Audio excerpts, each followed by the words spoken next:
નમસ્કાર. ચાલો આજે એક મજાની સફર પર નીકળીએ. આપણા પોતાના ઘર એટલે કે પૃથ્વીની સફર પર. આટલા મોટા બ્રહ્માંડમાં આપણું સ્થાન ક્યાં છે અને એવી કઈ શક્તિઓ છે જે આપણા દિવસરાત અને ઋતુઓને આકાર આપે છે? ચાલો આજે આ બધા રહસ્યોને સાથે મળીને ઉકેલીએ. આ જુઓ, આ છે આપણો સૌર પરિવાર.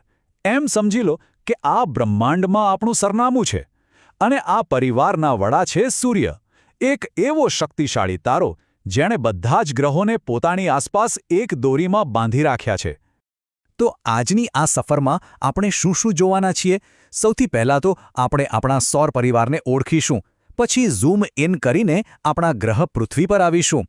એ પછી પૃથ્વીની ગતિ કેવી રીતે દિવસ અને વર્ષ બનાવે છે એ સમજીશું, અને છેલ્લે આ ગતિથી થતી ઋતુઓ અને ગ્રહણ જેવી અદ્ભુત ઘટનાઓ પાછળનું વિજ્ઞાન જાણીશું. સારું, તો ચાલો શરૂઆત કરીએ. આપણા આસપાસના ગ્રહો અને તારાઓના આ પરિવારને થોડું નજીકથી જોઈએ અને શરૂઆત કરીએ એના કેન્દ્રથી, એટલે કે સૂર્યથી. વિચારો તો ખરા, આપણો સૂર્ય એટલો બધો મોટો છે કે એમાં એક બે નહીં પણ પૂરી 13 લાખ પૃથ્વી સમાઈ જાય. આટલું વિશાળ કદ અને એનું જબરદસ્ત ગુરુત્વાકર્ષણ બળ છે જે આખા સૌરમંડળને એકસાથે પકડી રાખે છે. તો સૂર્યની પરિક્રમા કોણ કરે છે? આ રહ્યા આપણા 8 ગ્રહો. ક્રમમાં જોઈએ તો બુધ, શુક્ર, પૃથ્વી, મંગળ, ગુરુ, શનિ, યુરેનસ અને નેપચ્યુન. દરેક ગ્રહની પોતાની એક અલગ જ દુનિયા છે. ચાલો હવે સૌર પરિવારમાંથી ઝૂમ ઇન કરીને આવી જઈએ આપણા પોતાના ઘર પૃથ્વી પર. એવી તો શું ખાસિયત છે આ ગ્રહમાં જે એને આટલો અનોખો બનાવે છે? ચાલો એના આકારથી જ શરૂઆત કરીએ. આપણે બધા એવું જ માનીએ છીએ, બરાબર ને, કે પૃથ્વી એકદમ ગોળ દડા જેવી છે, પણ હકીકત થોડી અલગ છે. એ ધ્રુવો પરથી સહેજ દબાયેલી છે અને વિષુવવૃત્ત પાસેથી થોડી ફૂલેલી છે, બિલકુલ એક નારંગી જેવી.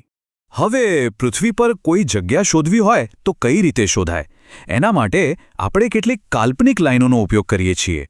આ જે આડી લાઈનો દેખાય છે ને, એને કહેવાય છે અક્ષાંશ. એ આપણને બતાવે છે કે કોઈ જગ્યા વિષુવવૃત્તથી ઉત્તર કે દક્ષિણમાં કેટલી દૂર છે. અને જેવી રીતે આડી લાઈનો છે એવી જ રીતે ઊભી લાઈનો પણ છે. આ જુઓ, એક ધ્રુવથી બીજા ધ્રુવ સુધી જતી. આને કહેવાય રેખાંશ.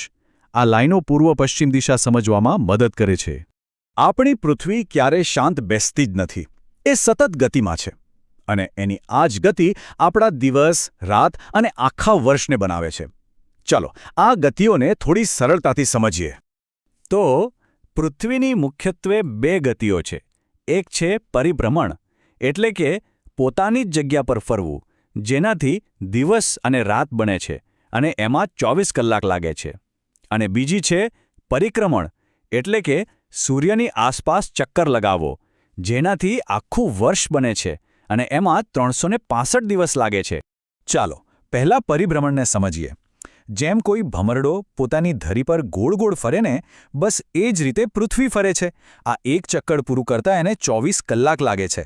આના કારણે જ પૃથ્વીનો જે ભાગ સૂર્યની સામે આવે ત્યાં દિવસ હોય અને જે ભાગ પાછળ જતો રહે ત્યાં રાત હોય છે. હવે વાત કરીએ પરિક્રમણની. આ એક લાંબી મુસાફરી છે. પૃથ્વી એક ફિક્સ રસ્તા પર, જેને આપણે કક્ષા કહીએ છીએ, સૂર્યની આસપાસ એક મોટો ચક્કર લગાવે છે અને આ ચક્કર પૂરો કરવામાં એને લાગે છે પૂરા 365 દિવસ.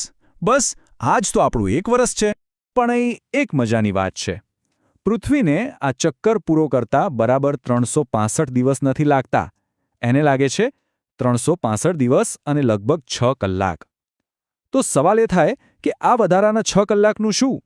વેલ, દર 4 વર્ષે આ 6 કલાક ભેગા થઈને બની જાય છે 24 કલાક, એટલે કે એક આખો દિવસ. અને આ જ વધારાના દિવસને આપણે દર 4 વર્ષે ફેબ્રુઆરી મહિનામાં જોડી દઈએ છીએ, જેને આપણે લીપ વર્ષ કહીએ છીએ. મજેદાર છે ને? તો પૃથ્વીની આ ગતિને કારણે શું થાય છે?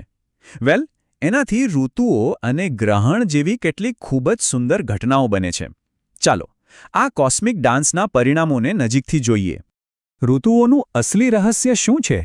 ઘણાને લાગે છે કે પૃથ્વી સૂર્યથી નજીક કે દૂર જાય એટલે ઋતુ બદલાય, પણ એવું નથી.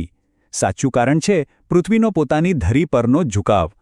આપણી પૃથ્વી સીધી ટટ્ટાર નથી ફરતી, એ 23.5 ડિગ્રી જેટલી નમેલી છે.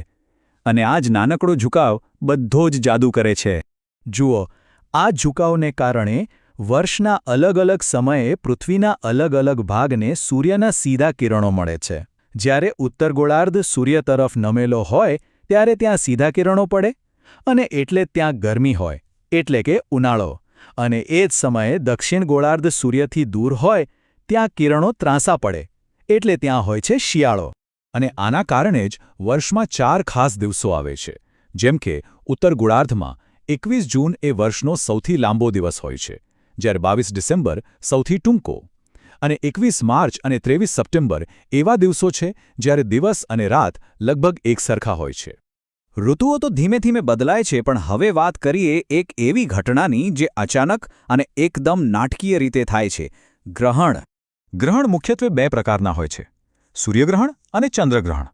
આખી રમત છે એલાઇનમેન્ટની, એટલે કે સૂર્ય, પૃથ્વી અને ચંદ્રનું એક સીધી લાઇનમાં આવવું. બસ ફરક એટલો જ છે કે કોણ કોની વચ્ચે આવે છે. સૂર્યગ્રહણમાં શું થાય? ચંદ્ર, સૂર્ય અને પૃથ્વીની બરાબર વચ્ચે આવી જાય છે, એટલે ચંદ્રનો પડછાયો આપણી પૃથ્વી પર પડે છે અને દિવસ હોવા છતાં થોડા સમય માટે સૂર્ય દેખાતો બંધ થઈ જાય છે. અને ચંદ્રગ્રહણમાં આનાથી બરાબર ઉલટું થાય છે. આ વખતે પૃથ્વી સૂર્ય અને ચંદ્રની વચ્ચે આવી જાય છે, એટલે પૃથ્વીનો મોટો પડછાયો સીધો ચંદ્ર પર પડે છે અને પૂનમનો ચમકતો ચંદ્ર પણ થોડા સમય માટે ઝાંખો થઈ જાય છે. તો અંતે ચાલો એક વાત વિચારીએ. જો પૃથ્વીની આ બધી ગતિઓ, આ ઝુકાવ, આ ગોળ ફરવું, આ સૂર્યની પરિક્રમા, આ બધું જ ન હોત તો શું પૃથ્વી પર જીવન શક્ય હોત? દિવસ રાત ન હોત, ઋતુઓ ન હોત, આપણું વિશ્વ જેવું આજે છે એવું તો બિલકુલ ન હોત, ખરું ને?